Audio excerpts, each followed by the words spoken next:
So welcome to Debugging Diversity. As was mentioned, my name's Dan Draper. I've been involved in tech a long time, but I have a strong passion for diversity in tech. The gender issue is certainly a big one. It's probably the major one, but there are also a number of other kind of diversity issues in professional society and especially tech that we would love to deep dive into, but we only have 20 minutes. So so let's get started, huh? As mentioned, I'm Kath, and I work for the Digital Transformation Office, and we're both advocates for diversity in tech. So what do we mean when we talk about diversity? Well, diversity covers a lot of different areas. It covers sexuality, gender, politics, religion, disability, ability, age, education, race, and it's too much for us to cover in 20 minutes. So we're going to primarily be looking at race and gender today. So how bad is it, Dan? Well, it's pretty bad. So CS participation, now these stats are pretty similar in the US and in Australia. It varies around the world, but in the US and Australia, only around 26% of the computer science or technology workforce are female. But it gets worse than that. If you're an Asian woman, you make up some of only 5% of the technology workforce. If you're an African American woman, just 3%. And if you're an Hispanic woman, it's just 1% that you make up in the workforce. And given that we're in Australia, I think it's important that we acknowledge the Aboriginal or Indigenous community. Sadly, we have been unable to find any meaningful statistics on the participation of the Indigenous community in technology. In fact, it's even difficult for us to get meaningful statistics on Indigenous professionals in Australia. That's a pretty tough nut to crack and way beyond the scope of this talk, but it's something that I just want everybody to keep in the back of your mind. So looking at the stats that Dan just mentioned, you could be forgiven for expecting women's participation in all professions to be lower. In fact, you'd be wrong. Women make up more of the professional workforce than men. Oops, sorry. Okay. But of course, when you look at technology, it's just 26%. And then if you look at tech leadership, it pops down to a measly 6%. So where are all the women in tech? Well, you would be forgiven for thinking that the vast majority of top tech companies have got this right. Sadly, they haven't. Companies like Google, Microsoft, and Facebook all tragically fall well below the industry average of female participation. And in fact, a recent study by the Harvard Business School showed that up to 50% of women currently working in tech will leave. And no, that's not women retiring. It's not even women going on maternity leave or going off to have a family, as many of you may think. This is actually just women deciding they've had enough of tech and they want out. So why are all these women leaving tech when there's jobs and money available? Well, a recent survey done in partnership with Stanford University offers us some insight as to why so many women are leaving the industry. With 66% feeling excluded from social networking events, 75% asked about family life, marital status, and children in interviews, and 60% of women reporting unwanted sexual advances. And to top it all off, in Australia, tech has the second highest pay gap of any industry at 30.1%. It's no wonder that so many women are leaving tech. So why is it so bad? Well, one of the major reasons that we've found in our research is marketing. And in particular, marketing of toys to children. This problem starts right from the very youngest of ages. So for those that have kids, maybe you've experienced this. You've gone to a toy store. For those that don't, I encourage you to go to a toy store. It can be a lot of fun. And go and check out some of the toys, but pay attention to how those toys are marketed. Pay attention to the kinds of toys that are marketed towards girls and the kinds of toys that are marketed towards boys. You'll notice a big difference. Typically, I mean, it is getting a little better. There are some steps being taken, which we'll talk about. But typically, you'll find that toys marketed towards girls are about homemaking or having babies, prams or Cabbage Patch dolls or an easy bake oven or all the typical things.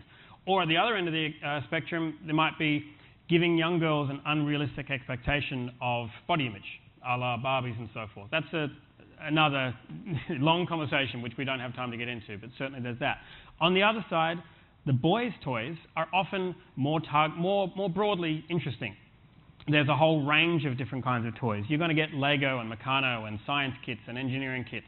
Now, all these toys surely would be just as interesting to girls as boys, but for whatever reason, marketers decided that they were boys' toys.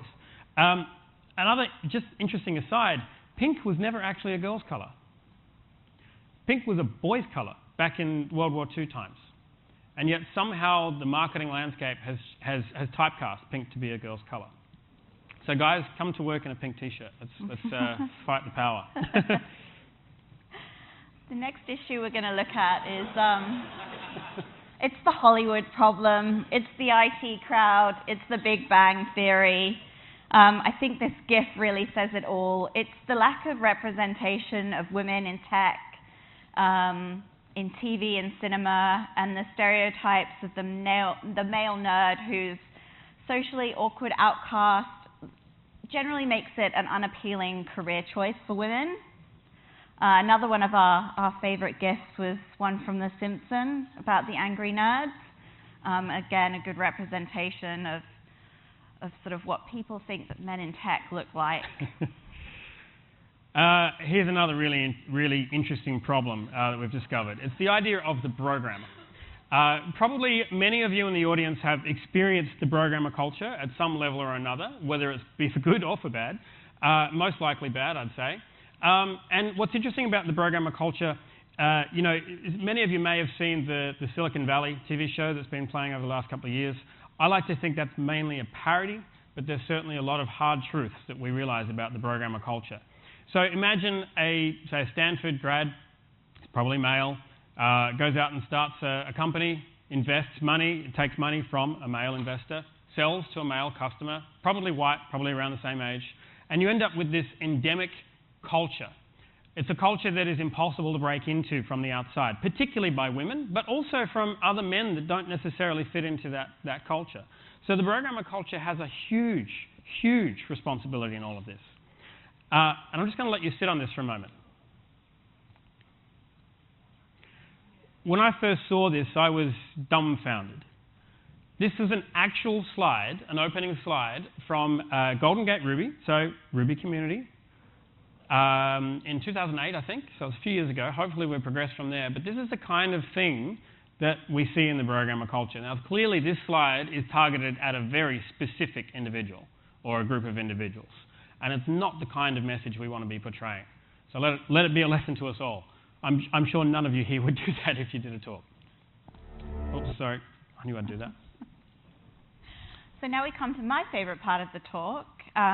I'm going to mention a bit about what some companies are sort of doing to create a solution to the marketing problem specifically. Goldie Blocks in the US have created a range of dolls to inspire and educate young girls on non-traditional career opportunities like coding and development. And they offer a more positive role models. And here's an example of what they've been doing. A little video that Goldie Blocks put together that we'd like to share. And of course it doesn't work.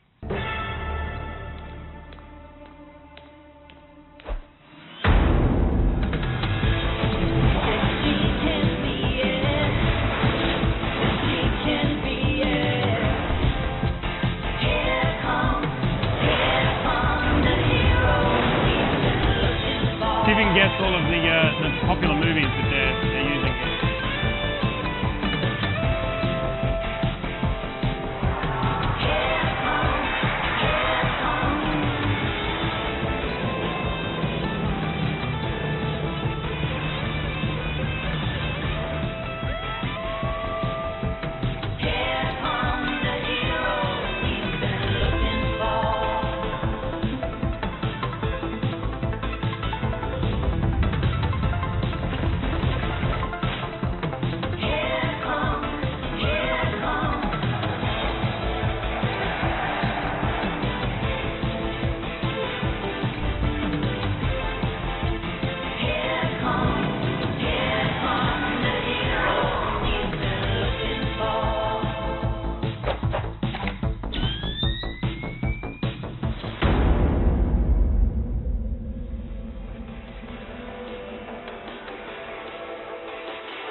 Check out the cast member, Ruby Rails. Ruby, call me the set, please. Yeah, so as Dan just mentioned, one of their dolls is actually called Ruby Rails, which I think is great. Some other advances that we've seen this year, some of you may have heard that Mattel have actually finally updated Barbie. Woo! She now comes in 3 different body types and 7 different skin tones. Lego have also made leap forwards. They've got a handy, capable figure now with a helper dog, which is great. It's awesome to see. And this is the kind of stuff we need in the toy industry. Another great company was founded by Jocelyn Leavitt and Samantha John in New York a few years ago. It's called Hopscotch. You can check them out at gethopscotch.com. And it does 2 things. It converts an iOS device from a consumption device into a creation device, which is hugely powerful and makes creation much more accessible to the wider community. And the second thing is that it allows young kids to learn how to program, basic concepts of programming. They probably don't even realize they're learning how to program, but they're making games and they're understanding logic and analysis and so forth. It's a hugely exciting project. Another great thing that everyone here can do is support your local organization. So many great people are putting together so many great events to help women in technology, women of color. There are events held all around the world, and they need support from everyone here, whether it be social media messaging about them, volunteering, donating, or sponsoring an event. Talk to your company, get your local community on board. It's really worthwhile. They're great organizations. So I wanted to talk about the big picture for a moment. In the US, the Department of Labor and Statistics recently released an updated set of statistics on the number of jobs that are going to be available in the US. In 2024, there will be 1 million new technology jobs that will go unfilled. That's 1 million. So imagine if you're trying to get a company off the ground, you're trying to grow your team. As a hiring manager, you would be just losing your mind trying to fill that gap. So I want you to further imagine for a moment that we're able to change this 26 to 74% gender diversity ratio to 50%. That's going to give us 300,000 more competent coders and engineers in the industry. That's going to do huge amounts of good for the community in general. And what's more, diverse teams are more productive. A recent study by University of Boston showed they found that when they changed a single gender team, in most cases it was male, to a 50-50 gender balanced team, that the average revenue of the companies they tested increased by 41%. So it's a massive productivity increase just by having a diverse team. Now, some of the statistics that we mentioned earlier around women leaving the industry were gathered by a survey, as I mentioned, in participation with Stanford University, called The Elephant in the Valley. I've been in touch with the original creators of the survey and have actually just released a version to specifically target Australia. We had some trouble getting statistics about the state of gender diversity in the local community.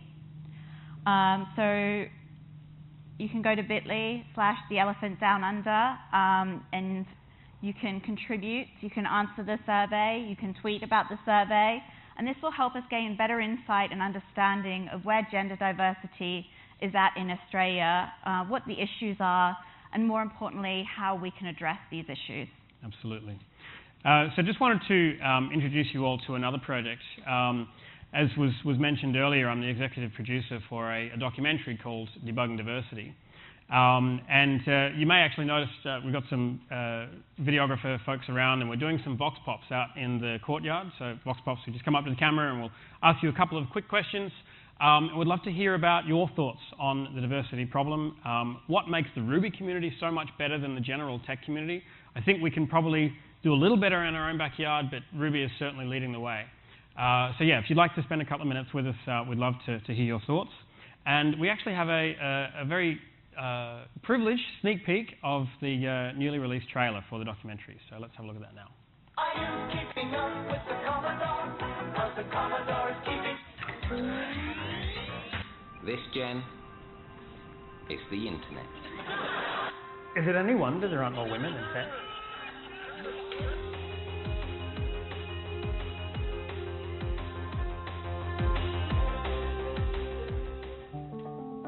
My name's Draper. I'm a 30-something white male. I've been programming computers since I was 13 years old. But over the years I've noticed most of the coders and engineers I work with are just like me, white and male. In fact, in my first year of university, in a class of over 300 students, only 6 of the students were women. But why is that? I mean, the first computer scientists were mostly women. Ada Lovelace, Grace Hopper, Frances Allen, and many others. But somewhere along the line, diversity in computing went backwards. And today, only 6% of leadership roles in technology are held by women. It might have something to do with the timing that video games appeared. I always did kind of enjoy playing video games, but was kind of like, this is for my brother. Like, I was also like a little embarrassed that I enjoyed playing video games. People use negative terminology, like they use things like, oh, well, if you're in science or math, you must be a nerd. I think most people describe a coder as, this stereotypical white male geek. I would have definitely gotten into it earlier, I think, if I would have been exposed to it at an earlier age. For a really long time, it was sort of like STEM toys are for boys. If you go into a class and say, we're going to learn to code today, no one bats an eye. No one's like, wait a minute, is this a thing that's for boys or for girls? Kids don't say that. Does the technology industry as a whole need a reset? Man, woman, youth, old, wherever the idea can come from, because it can come from anywhere. Anytime you're not kind of embracing that opportunity, you're limiting yourself in what you can create. I think technology has the power to impact people's lives in ways that we haven't even begun to scratch the surface of. I've learned a great deal about why the technology industry lacks diversity, but more importantly, what we can do to change it. We want to tell the stories of the amazing women in tech and inspire the next generation of coders. You can't be what you can't see, right? So it's important for women to see other women succeeding in the professions that they want to pursue.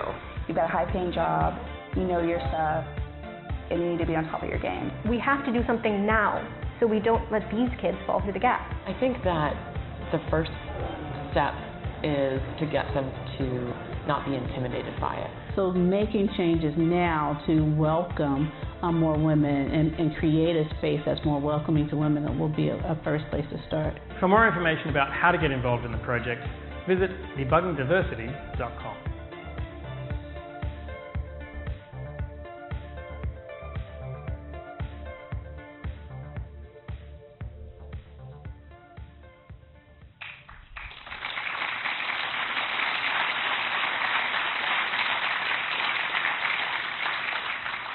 So that's it from us. Thank you very much for listening. We know it's a difficult topic, but it's something that we feel is really important to get out in the open, and I think every one of us can do something to help. If you have any questions or comments, feel free to come ask us. Give us a hug. Tweet us, text us, send up smoke flares. And if you feel like saying something on Twitter about it, perhaps consider using the Debugging Diversity hashtag. We'd like to get a conversation going. So thank you very much. Thank you.